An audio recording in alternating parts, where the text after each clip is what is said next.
G'day to all my friends and family, and welcome to Jim's 5am Club. As you can see, it's a glorious Sydney autumn day, and what I want to do is go on a bit of a walk and talk and just highlight the glory of this city of Sydney, especially during this time of year, because Sydney is always at its finest during the autumn months. It's not too hot, not too cold, it's sunny, just absolutely glorious. So what I'll do is I'll go for a walk from here to the International Passenger Terminal, and Sydney currently has a sculptures exhibition similar to Sculptures by the Sea at Bondi, but it's down here at Circular Quay, not as grand or as magnificent as the structures that you'd see along the foreshore walk there from Bondi to Bronte, but still it is pretty, and it's a great thing for people to come and visit and check out. Bring your families down here to check out these little sculptures with the beautiful backdrop of the Opera House and Circular Quay. Anyway, so this is the first one. We'll just check it out.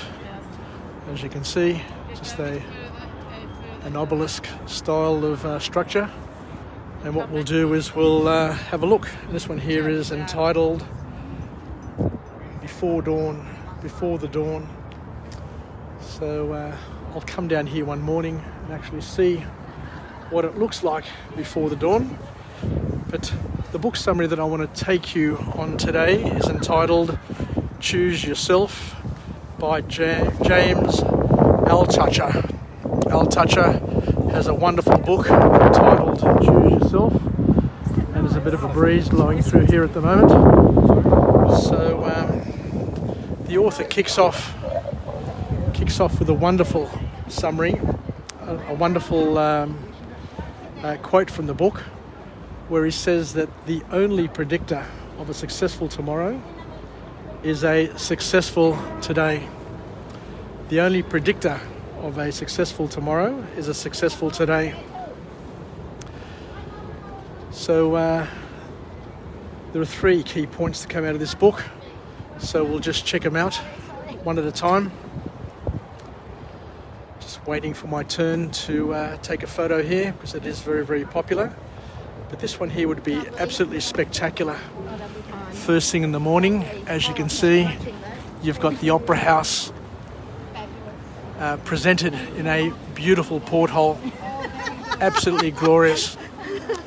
So let's go on a walk and talk and just discuss this book a little bit further. So the author here makes a very, very bold statement, and it's quite challenging to and confronting in a way, because what he says here, and it applies to Australia as much as what it does to America and all the first world nations in the world, where he says that the American dream that the middle class keeps chasing is almost dead. So what's that American dream? What's the Australian dream that we are referring to? The author talks about, owning your house, getting married, having children, having beautiful cars, having the ideal job, having the income to enable you to travel and go on holidays. All of those dreams that we were brought up on, those beautiful, beautiful dreams that we based our futures on, many of those things have evaporated and are almost non-existent, especially today in the environment that we're growing up in, with that has been shaken to its core by COVID-19, by the breakdown of families, and all of the things that we're experiencing across the board. So all of those middle class dreams, all of those middle class icons and rewards we wanted to give ourselves are very, very difficult to come about these days, because work is no longer secure. Many jobs have been outsourced or automated via artificial intelligence and outsourced overseas. And many young people who once had the dream of being employed, having the wonderful job and the big salary, now find themselves underemployed and or underpaid. So it's a phenomenon. It's a phenomenon that is impacting the world, and it's going to impact all of us going through the next decade or two, because as we've said, you know, the whole environment, the whole work environment has changed.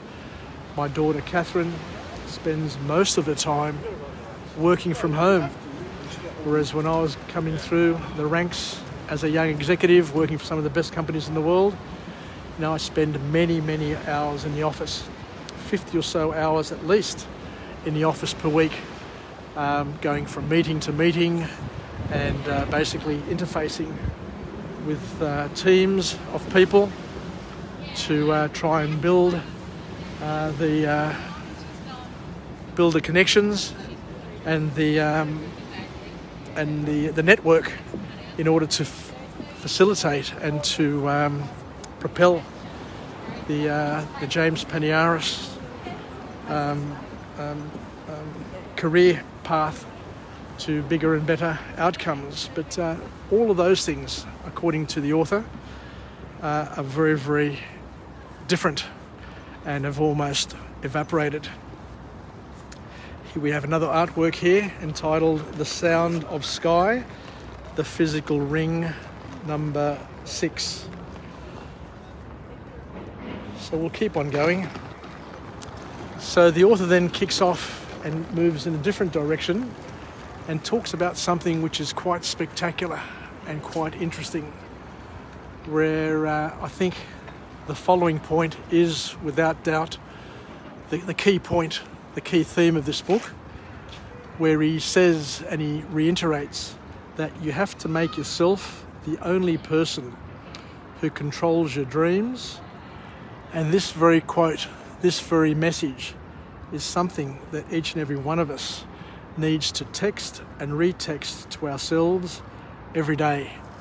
This is without doubt the key message to come from the book, that you have to make yourself the only person who controls your dreams, and not to outsource it, not to pass it on, not to relieve yourself of that accountability and responsibility, and to make it your daily mantra. So the author then goes on to say that in order to live this, in order to bring this to life and to make it as real as possible, you need to cease being afraid of your family, your friends, your work peers, your customers, and worrying about what they will think and what they will say, because in order to go and to grow, you need to release yourself of those challenges and those fears, as we said. Here's another sculpture down here, and it's entitled the Oshi Zokai hexagonal. There you go, I got it out. So let's continue our walk and talk and see what we can learn from this book. So the author continues along a similar sort of vein and tells us that we need to remember that avoiding rejection is a powerful motivator. There's no doubt about it that the sense of rejection is something that we can use in our favour in order to get us to do things. But the author adds a new aspect to it, a new message to it, which I haven't thought about in the past. But check the surface here; it's just so smooth and so beautiful. and this is entitled A Scene Dedicated to Handel's The Water Music, 17-1. So the author here tells us something which is quite remarkable, and he says that now remember that avoiding rejection is a powerful motivator, but by avoiding rejection, spending your whole life trying to conform, trying to be accepted, trying to be part of a particular tribe who continues to reject you for some reason or other, that will ensure that you stay miserable all your life. So the big call to action here is to wake up and to think about what you're doing, because trying to avoid rejection within a particular circle, that in itself will keep you miserable for many a day. So it's okay to live with the fear rather than acting in spite of it. So sometimes we just need to accept things and to move on and to live with a particular fear rather than trying to change the world to accept us or to make us fit in or to make us feel more comfortable. The author here is saying that it's okay to live with that fear and just to deal with it, rather than to act and to spend all your energy, all your time in spite of it. The bottom line is that the author is reminding us and encouraging us to not let others make the choices for us. Really powerful, really powerful sort of messaging, really powerful messages that on the one hand make me really happy, but on the other hand they get me down a little bit, I've got to be honest, because I just wonder how many people just waste their lives just trying to be accepted by a group, by a social circle, who have no interest in accepting them. You know, sometimes we just need to move on and just to not worry about it. You know, it's not worth it, I guess, is the bottom line. So the way we get over this, the way we get through this, is very interesting, because the author says that we basically need to spend our time choosing ourselves and not choosing others all the time, and just because by choosing others, they may not be choosing us in return. So the message is that we need to practice choosing ourselves on a daily basis, and the good habits we need to generate in 4 particular areas of our lives. And the author basically breaks it down and makes it pretty simple. You know, it's not rocket science at the end of the day, but he says that there are 4 areas that we need to practice good habits in on a daily basis. And of course they're broken down into 4 general areas, namely mental, physical, emotional and spiritual. And the message is simply sleep well, eat well, exercise, and write down wherever you can 10 ideas. 10 ideas per day, every day, so that we can spend more time with people that we love, that respect and respect us, and to exit the toxic environments that envelop a lot of people.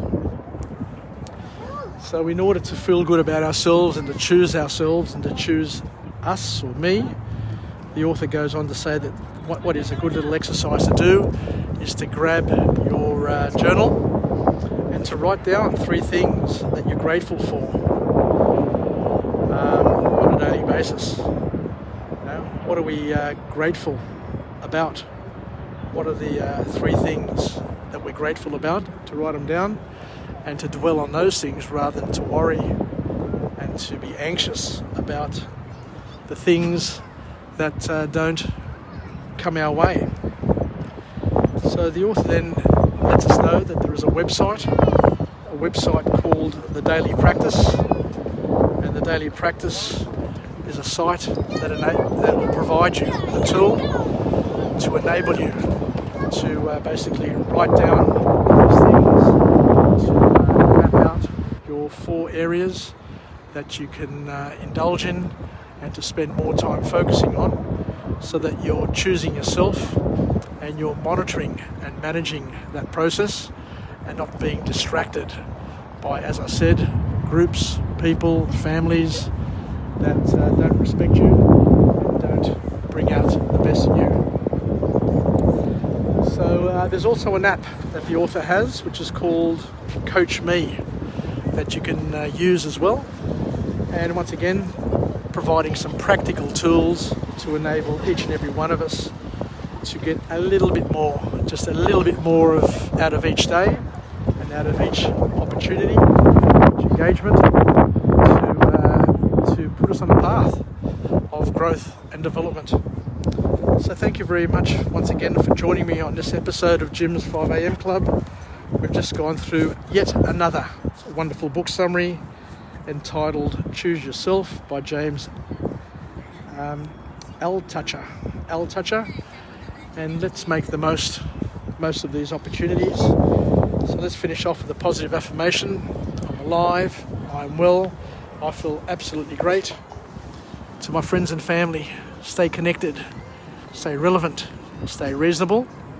And I look forward to coming to you again from a different location with a different message, a message of empowerment, where we can be the wind beneath our wings, where we can help each other get through the morning, get through the day, get through the weekend, and learn something new, something that we can incorporate into our day, into our skill set, so that we can live, learn, and pass it on.